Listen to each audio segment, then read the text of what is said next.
Hello po sa inyo mga kasari, isang maulan na araw po sa ating lahat. Halos 2 linggo na po mga kasaring umuulan, walang humpay.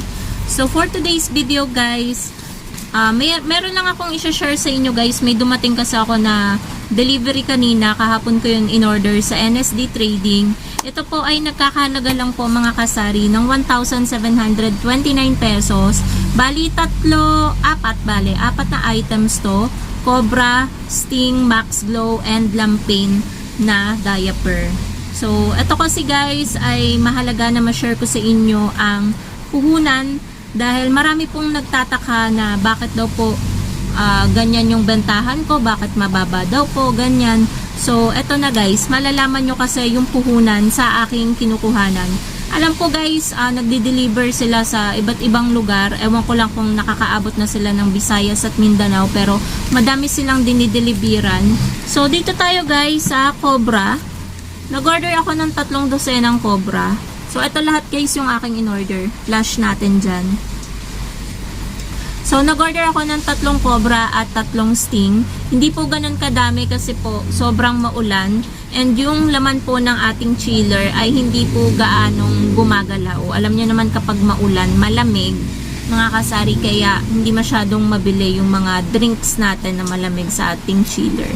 Talagang mas gusto ko talaga ang summer guys, dahil lahat ng nasa chiller natin, laman ng chiller natin is mabenta kapag summer. Kasi nga, summer mainit, masarap uminom ng mga malalamig, ganyan. Eh, ganitong mabagyo, maulan, walang humpay, hindi magkakasakit tayo pag uminom ng malamig. So, ang puhunan na po, dati po kasi magkaiba ang puhunan ng Cobra at ng Sting. Pero ngayon po, same na po sa kanila na ang puhunan ng Cobra at ng Sting ay 199 pesos. Bali, pumatak po mga kasari ng sa isang dosena, diba 12 yun. Divide natin sa 12. Bali, pumapatak po mga kasari na ang puhunan ng isang Cobra at Sting ay 16.58. 16.58, ilas po natin yung bentahan po natin na 22 pesos. So, meron po tayo mga kasari, kada isang bottle ng Cobra at Sting, may tubo po tayo na 5.42. Ayan po siya.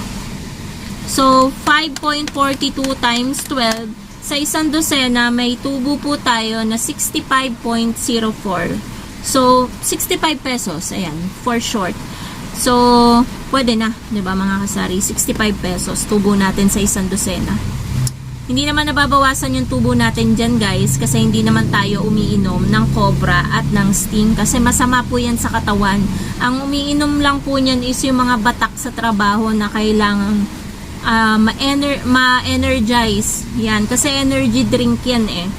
So, sa Max Glow naman po, ang in-order ko lang po ay isang box ng 1 liter kasi madami pa po ako dito yung mga small na ganyan na tagto 25 sa akin. So, isang box po yung aking in-order. Ang laman po nun ay 12 na peraso. So, bali 430 guys yung puhunan dito. Ayan. 430 divide natin sa 12. Bali, ang puhunan po ay 35.83. Alam nyo ba guys, dati, nung hindi pa nagtataas din ang Max Glow sa kanila, so, bentahan ko lang po niyan is 40. Ngayon po kasi hindi na pwede kasi 36 na halos yung puhunan niya.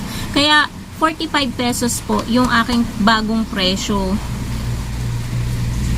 So, meron lang po mga kasaring mga nagpa-Gcash, nagpa-cash in. So, sa 45 pesos na bentahan po natin mga kasari sa Max Glow na 1 liter. So, may tubo po tayo na 9.17.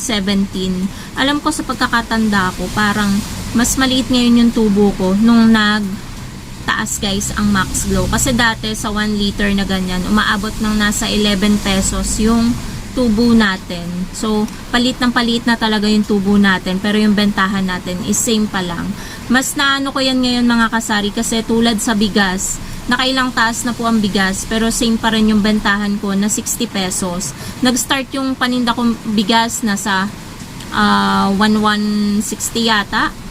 Tapos ngayon, 1,230 na.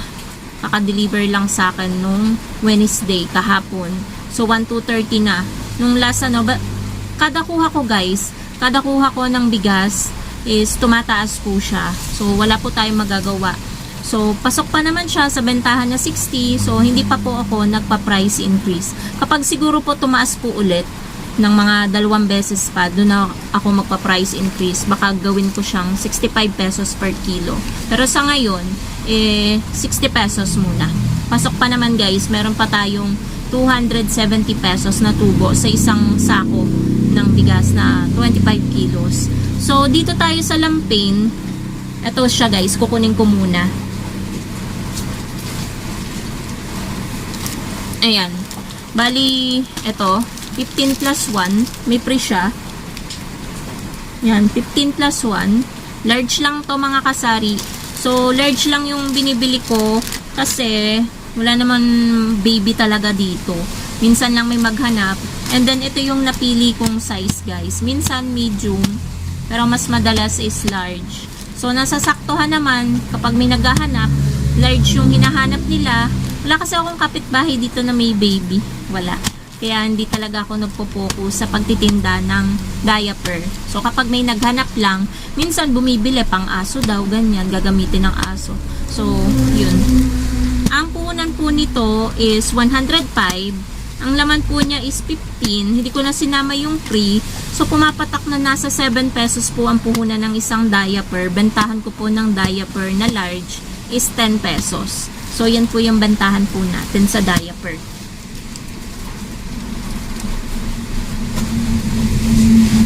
So, ayan po mga kasari, yan lang po yung dineliver po sa akin. Sa mahal ng bilihin talaga ngayon, 4 na items, tagkakaunti lang, pero kulang-kulang 2,000 na agad yung pinagbayaran natin. Nung last na nag-pure gold nga kami mga kasari, kulang-kulang 5,000 naman yun, pero 3 eco bag lang siya, tsaka isang plastic na transparent para sa chicheria. Yun lang, pero umabot na ng kulang-kulang 5K. Nakamotor lang kami nun guys, yun lang namin, sinakyan. So, nakaya naman kasi ano lang siya, ang nagpabigat lang naman sa kanya is mga delata. Buti wala tayong mga drinks na binili kasi nga hindi masyadong mabenta ngayong tag-ulan, bagyuhan pa. Halos 2 weeks na. Ubus na nga yung mga frozen ko guys dito. Frozen goods ko, yung mga hotdog laging hinahanap. Kaso, hindi nga kami makaalis ni partner para mag-Gen Stars dito sa palengke. So, ayun, wala akong naititinda ngayon na hotdog. Tocino, ubos na rin, kakaubos lang kanina. So, ang natitira na lang sa loob is nuggets na lang. So, yun lang naman mga kasari ang ating vlog for today. Thank you so much for watching mga kasari and happy selling po sa inyong lahat. So, keep safe mga kasari dahil alam ko, dito sa lugar kasi namin is hindi bumabaha. Alam ko madami ng mga lugar na lubog na sa baha. So, ayun po mga kasari, mag-ingat po tayo. Yun lang guys. Bye!